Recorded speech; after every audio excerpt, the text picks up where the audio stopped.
Oke, kali ini mengenai Roy Suryo CS, terutama untuk Roy Suryo. Sepertinya dia semakin ketar-ketir ya. Pakar forensik, kemudian kabar eskrim atau mantan penyidik Pasusno Duaji, kemudian Purnawirawan pada turun tuh memberikan respon terhadap apa yang sedang terjadi, yaitu isu ijazah Pak Jokowi yang selalu dipermasalahkan oleh Roy Suryo CS. Dan kita akan melihat bagaimana salah satunya dari Pasusno Duaji ya memberikan pernyataan tentang hal ini di salah satu stasiun televisi. Dan ini bukan kali pertama Pasusno Duaji memberikan pernyataan-pernyataannya, memberikan keterangan tentang prosesnya seperti apa ya mengenai isu ijazah Pak Jokowi ketika diproses dihukum. Karena Pasusno Duaji itu mengatakan bahwa beliau itu mantan penyidik, jadi tahu teman-teman. Kemudian ada penjelasan atau keterangan dari pakar digital forensik yang ahli ya, ini bukan Roy Suryo, dan ada juga dari influencer kemudian yang lainnya. Kita langsung saja lihat videonya. Kita harus melakukan atau menggunakan ahli digital forensik yang netral. Ini minimal harus ada ahli digital forensik yang netral atau kalau perlu internasional yang ada. 99,9% itu adalah palsu. Ini pernyataan Roy Suryo. Sangat-sangat modern, belum ada pada saat teknologi skripsi pada saat Pak Jokowi lulus. Sebenarnya kalau dalam perkara, perdata dulu harus didahulukan. Oh nggak ada Pak. Ada beda perdata dengan pidana beda Pak. Dimensinya berbeda. Perdata dulu diselesaikan baru pidana. Tidak ada begitu Pak. Itu kalau sengketa rumah ini satu mengatakan ini. Nah kalau yang perdataannya nggak pas, kalau ternyata diuji ternyata dalam perdatanya yang uji itu siapa? Nah itu Pak. Kan pemalsuan itu kan pidana. Ya. Nah, yang uji harus ranah pidana Pak. Oke. Dari mulai penyidikan mencari bukti-bukti yang ada, ya.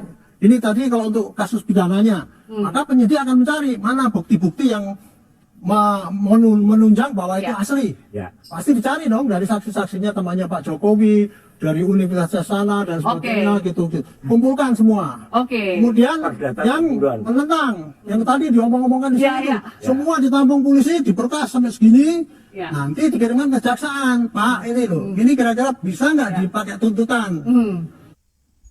Nah loh, Roy Suryo dikasih kuliah ya, berapa SKS itu? 2 SKS tentang prosesnya seperti apa. Kemudian mengenai uji digital forensik, Roy Suryo maunya yang internasional katanya. Padahal lembaga uji forensik kita itu sudah berstandar internasional, artinya sudah diakui oleh negara-negara lain. Dari pernyataan Anda tadi yang menarik bahwa ini UGM sudah memberikan pernyataan bahwa benar Pak Jokowi berkuliah. Terus juga dikuatkan dengan teman seangkatan yang mengaku bahwa mengenyam pendidikan 1 tahun lulus bersama dengan Joko Widodo. Menurut Anda apakah memang ini sudah final ataukah memang ini masih terus menjadi pertanyaan? Karena kemarin sempat ada yang bilang bahwa ini dosen pembimbing yang bukan dosen skripsinya dari Jokowi dan segala macam. Tetapi apakah menurut Anda sebenarnya pernyataan UGM dan juga ada teman ini sebenarnya sudah bersifat akhir bahwa oke, ini Jokowi adalah mahasiswa UGM dan benar-benar lulus mendapatkan ijazah dari UGM? Nah, debat itu ada 2 macam ya. Satu debat kusir, 2 debat ilmiah berlandaskan hukum. Debat ilmiah berlandaskan hukum ya begitu, proses hukum, pembuktian, tidak asumsi. Kalau berasumsi, yang diperdebatkan fotonya, yang diperdebatkan skripsinya. Kan pokok masalah adalah ijazah palsu apa asli. Maka yang disidik itu proses mendapatkannya benar apa tidak. Siapa yang berwenang memberikan pernyataan? UGM. Apa alat buktinya? Ya dokumen-dokumen yang ada di UGM. Kemudian yang diperdebatkan 2 adalah ijazah yang dipegang Pak Jokowi. Siapa yang mengeluarkan? UGM. Prosesnya oleh UGM, yang berlaku menerangkan itu adalah UGM. Sudah menjelaskan UGM itu ketika Roy Suryo CS itu datang ya, istilahnya ngegeruduk UGM. Dikasih penjelasan, dikasih data, tapi malah nggak percaya. UGM ketika memberikan pernyataan bahwa Pak Jokowi itu alumni UGM yang ijazahnya asli sudah kelar gitu kan. Ini masih digoreng-goreng sama Roy Suryo. bukan hasil laborat. Nah, yang sekarang diributkan adalah yang beredar di medsos. Nah, kemudian keluar tuntutan Pak Jokowi harus menunjukkan ke publik. Ya suka-sukanya Pak Jokowi. Betul, itu haknya Pak Jokowi. Proses hukum, Pak Jokowi diminta oleh aparat penyidik menyerahkan barang bukti atau ijazahnya. Itu harus wajib hukumnya sebagai warga negara taat pada hukum. Loh, kalau tiap hari dipamerkan pada publik, ya hukum kita tidak begitu prosesnya. Oke Pak, kalau misalkan ini sebelum saya ke Mas Ruby, kalau melihat bahwa hingga saat ini masih terus ada kecurigaan dalam arti bahwa ini orang selalu membandingkan, kalau kita lihat di medsos bagaimana skripsinya, kalau kata yang tersebar di medsos ini bukan skripsi tapi tesis, terus juga tidak ditandatangan oleh dosen. Apakah memang kecurigaan-kecurigaan ini layak untuk diperiksa oleh penyidik, ataukah memang sebenarnya penyidik harus mengikuti aturan-aturan yang sebenarnya sudah sesuai dengan SOP dalam pemeriksaan ijazah ini asli atau palsu? Nah, gimana? Yang dipersoalkan ijazah, kemudian melebar ke skripsi. Nah, skripsi dan sebagainya yang berwenang menjelaskan itu adalah UGM, bukan publik. Nah, tetapi suara pelapor itu kan diadopsi dengan pemeriksaan saksi pelapor. Tapi apa yang dijelaskan oleh saksi pelapor selaras dengan yang dijelaskan oleh UGM atau tidak? Kalau tidak, berarti yang benar siapa? Yang benar ya UGM, dia yang ngeluarin kok. Kalau menurut pendapat pribadi saya, satu, mestinya pembuktian seperti ini kan bukan pakar digital forensik di media sosial ataupun di TV seperti ini. Tetapi pada intinya menurut saya satu adalah produk ini kan dibahas, kasus ini dibahas terkait ada hubungan dengan digital forensik. Nah, padahal produk ini adalah produk sebuah ijazah, produk analog gitu ya, di mana juga diterbitkan sudah cukup lama yang tidak diproduksi ini ijazahnya ya, kita ngomong ijazahnya secara fisik. Kita nggak tahu di belakang sistemnya seperti apa. Nah, apakah ada database sebelumnya atau tidak. Nah, tapi kalau ijazahnya aja secara fisik yang dibahas, menurut saya untuk pembuktian ijazahnya asli itu nggak perlu menggunakan pakai digital forensik karena produknya adalah produk analog. Nah, kalaupun misalnya analog, semua pihak nggak ada yang punya, segala macam pernah ada hasil scan sementara gitu kan, ataupun hanya punya soft copy-nya saja, semua pihak nggak ada yang punya aslinya, barulah mungkin bisa dilakukan proses penyelidikan atau pembuktian menggunakan digital forensik, karena produk yang ada misalnya dari manapun cuma berbentuk soft copy. Nah, itu digital forensik bisa masuk. Mas Ruby, berarti Anda mau bilang bahwa ijazah atau bukti yang diserahkan oleh Presiden ke-7 Republik Indonesia Joko Widodo ke Polda Metro Jaya sebenarnya sudah final ya, tidak perlu ada uji lab forensik lagi sebenarnya?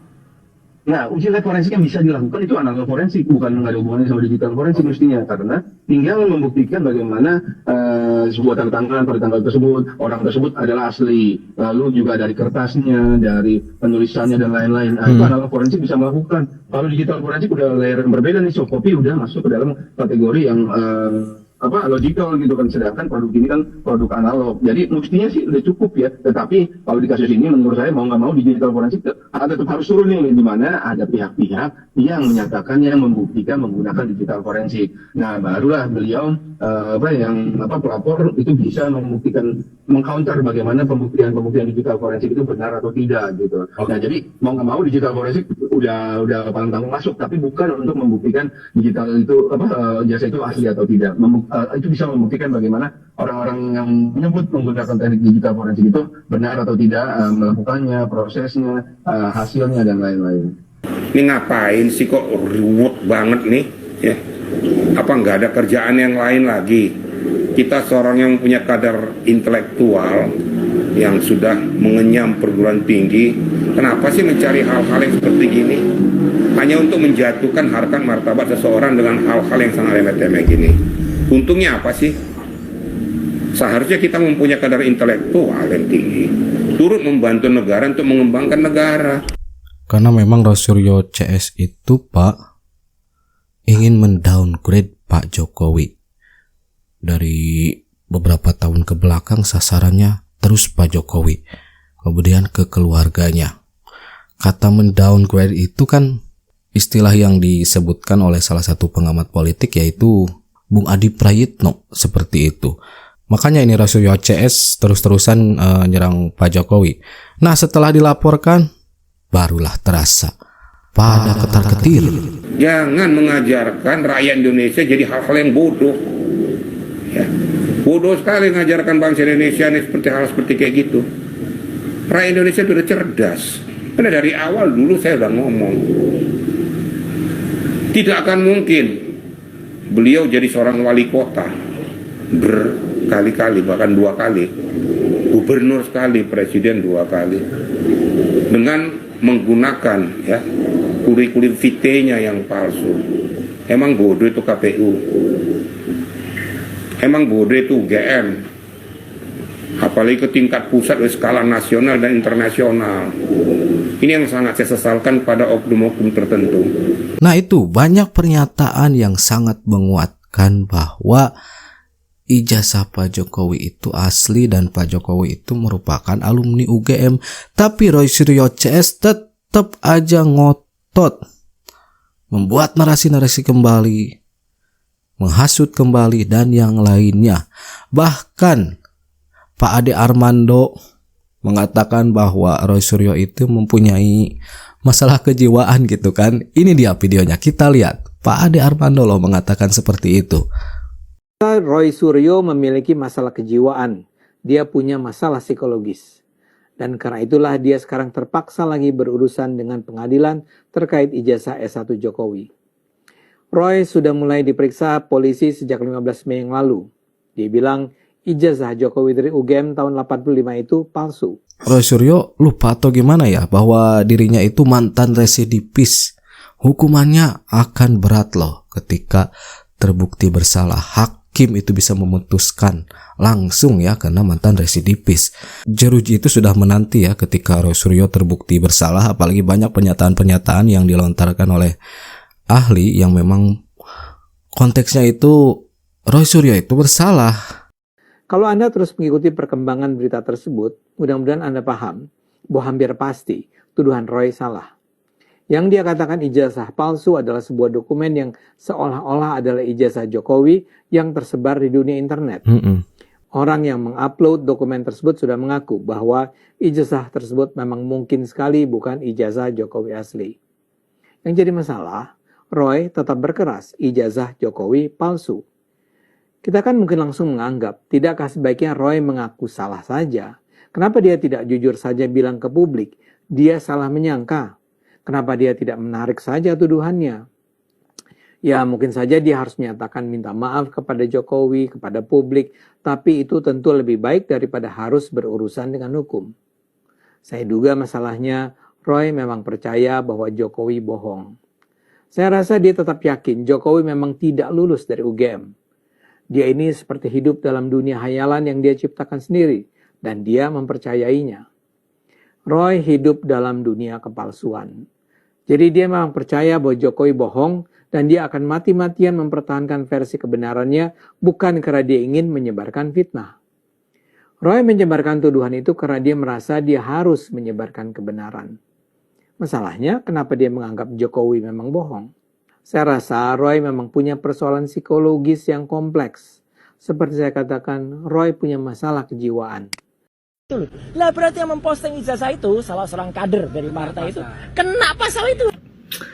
Panik boleh, tapi jangan kelihatan begitu napa sih Roy. Jangan kelihatan paniknya. Tenang, ini masih klarifikasi, masih pemeriksaan tahap awal. Nggak usah buru-buru cari kambing hitam gitu dong. Offset ente, offset.